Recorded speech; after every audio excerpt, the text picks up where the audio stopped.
इस यूनिवर्स में अगर हम सबसे चमकीली चीज की बात करें तो आप में से ज्यादातर लोगों का जवाब होगा हमारा सूरज। तो दूसरी तरफ कुछ लोग बोलेंगे कि सुपरनोवा एक्सप्लोजन इस यूनिवर्स का सबसे चमकीला इवेंट होता है। सुपरनोवा एक्सप्लोजन यानी जब कोई सितारा अपनी उम्र के आखिरी लम्हात में होता है तो वो सुपरनोवा एक्सप्लोजन के साथ खत्म हो जाता है और उस गैलेक्सी में जितने भी सितारे और सियारे होते हैं वहाँ तक उसकी रोशनी जरूर पहुँचती है। जैसे कि हमारी गैलेक्सी में बेटलजूस सितारा आने वाले लाखों सालों में सुपरनोवा एक्सप्लोजन से खत्म हो जाएगा और उसकी रोशनी कई दिनों तक हमारी जमीन तक आती रहेगी। तो ये इतना ज्यादा ब्राइट और पावरफुल होने के बावजूद भी ये यूनिवर्स का सबसे ब्राइट चीज नहीं है, बल्कि इससे भी कई गुना चमकीला होता है गैमा रे बर्स्ट। ये गैमा रे बर्स्ट यानी GRB सुपरनोवा एक्सप्लोजन से काफी ज्यादा ब्राइट होता है और ये कुछ ही मिनट्स तक अपनी ताकत दिखाती है, लेकिन ये कुछ मिनट्स ही काफी हैं किसी भी सितारे को खत्म करने के लिए। तो अगर यही गैमा रेज हमारी जमीन से कई लाइट ईयर दूर फटता है तो क्या हम इस हादसे से खुद को बचा पाएंगे? जब भी मैं गैमा रेज की बात करता हूँ तो मुझे मार्वल मूवी के हल्क की याद आती है, क्योंकि वो भी इस गैमा रेडिएशन से ही बना था और वहाँ गैमा रेडिएशन ने उस मामूली इंसान को इतना खतरनाक और पावरफुल बना दिया था। ये तो आप सभी जानते हैं, लेकिन वो तो महज एक मूवी थी।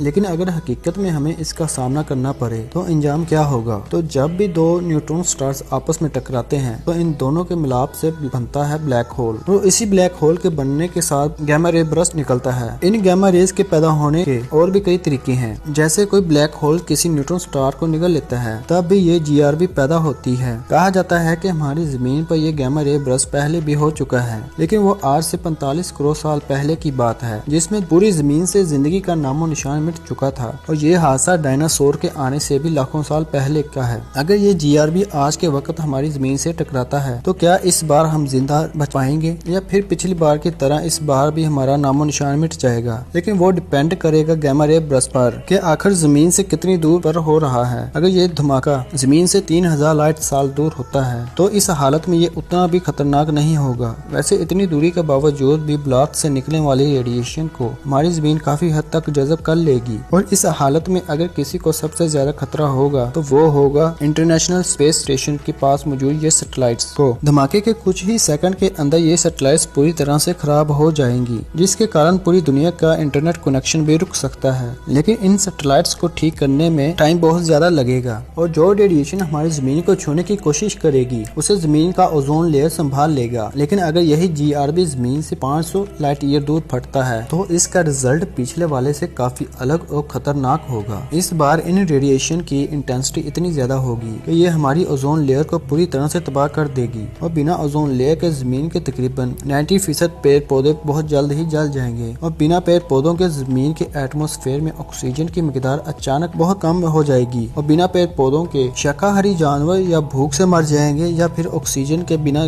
दम घुट कर। इंसान शायद ही अपने आप को कुछ वक्त के लिए ऑक्सीजन मास्क के जरिए जिंदा रख पाए, लेकिन सारे ऑक्सीजन सिलेंडर्स की ऑक्सीजन खत्म होने के साथ साथ वो भी ज्यादा टाइम तक जिंदा नहीं रह पाएगा। और अगर ये गैमा रे बर्स्ट जमीन के आसपास भी होता है तो वो कुछ ऐसा होगा जैसे मानो जमीन की टक्कर किसी भरे एस्टेरॉयड से हुई हो। पहले तो ये हमारे एटमॉस्फेयर को ही बुरी तरह से तबाह कर देगा और बिना ओजोन लेयर के हम पूरी तरह से स्पेस के अल्ट्रा वायलेट रेज की लपेट में आ जाएंगे और हमारी स्किन का ऊपर वाला हिस्सा काफी हद तक जल जाएगा। और इससे पहले कि हम ये सोचें कि इस खतरनाक एटमॉस्फेयर को कैसे ठीक करें, इतनी ही वक्त में जमीन की हालत काफी हद तक सूरज की तरह हो जाएगी। गैमा रेज में एक अच्छी बात है जिसमें अगर हमारी किस्मत अच्छी रही तो हम बच भी सकते हैं। दरअसल गैमा रेज की वेवलेंथ काफी शॉर्ट होती है और इसी के चलने ये बीम जमीन के पास से गुजर सकती है बिना कोई नुकसान पहुंचाए। लेकिन इसमें हमारी किस्मत बहुत ही ज्यादा अच्छी होनी चाहिए, तभी हम इससे बच सकेंगे। GRB इतना खतरनाक होता है कि जमीन पर सुनामी, जलजले और ज्वालामुखी जैसे धमाके इसके सामने बिल्कुल फीका पड़ जाएंगे। वैसे अगर ऐसा कोई विस्फोट हो तो इसके कुछ मिनट पहले ही जमीन के बाहर मौजूद सैटेलाइट्स इसे डिटेक्ट कर लेगा और हम तक इंफॉर्मेशन पहुंचा देगा कि बहुत ही जल्द जमीन का सामना किसी बहुत बड़ी गैमा रे से होने वाला है। लेकिन ये जानकर हमें कोई फायदा होने वाला नहीं, क्योंकि ऐसे हादसे से बचने के लिए हमारे पास कोई रास्ता ही नहीं रहेगा। जैसे जैसे ये बीम जमीन की तरफ भरेगी, फोटोन्स पार्टिकल ओजोन लेयर को तबाह कर देगा और ये फोटोन जमीन पर केमिकल रिएक्शन करना लग जाएगा और तब ही जमीन का आसमान इस केमिकल रिएक्शन की वजह से धुएं से भर जाएगा। गैलेक्सी में मौजूद जितने भी कॉस्मिक रेडिएशन है उन सब से बच पाना अब नामुमकिन सा हो जाएगा, जिससे जमीन की सारी इलेक्ट्रॉनिक डिवाइस मेल्ट हो जाएंगी। और आज से 45 करोड़ साल पहले जिस तरह GRB से जमीन से जिंदगी का नामो निशान मिट गया था, इस बार भी कुछ ऐसा ही होगा।